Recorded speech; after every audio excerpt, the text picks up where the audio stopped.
Okay mga kaibigan, life in New York. So always have the broccoli.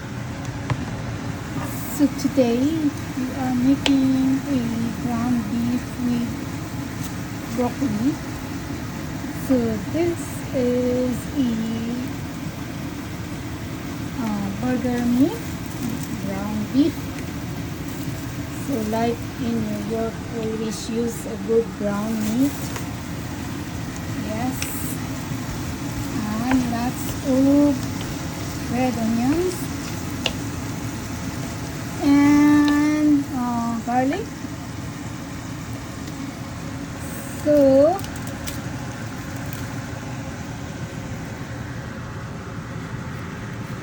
life in New York, be the boss in your kitchen.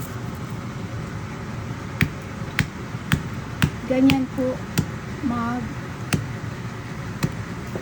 dice ng inyong garlic.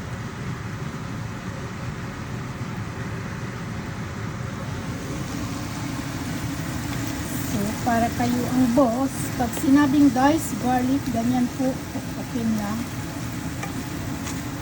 Because you are the boss in the kitchen. Pag sinabing dice garlic, pagpapin nyo lang po. Okay dokie, so this time ilagay na natin ang ating broccoli. Ito po ay maraming black pepper.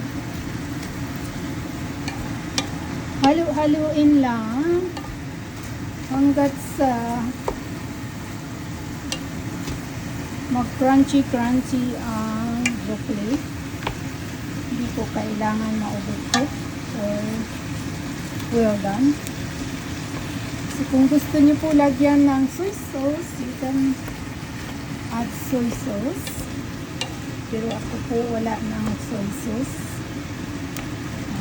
Pink salt and garlic.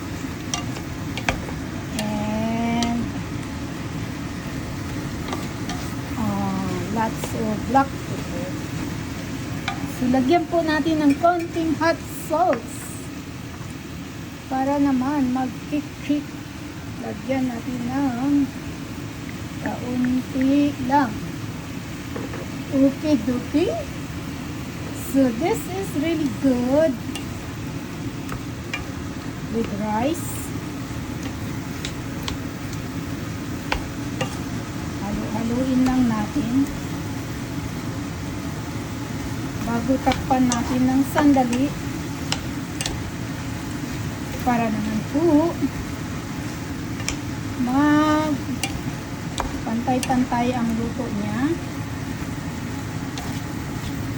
So ayan mga kaibigan, I'm sorry hindi natin na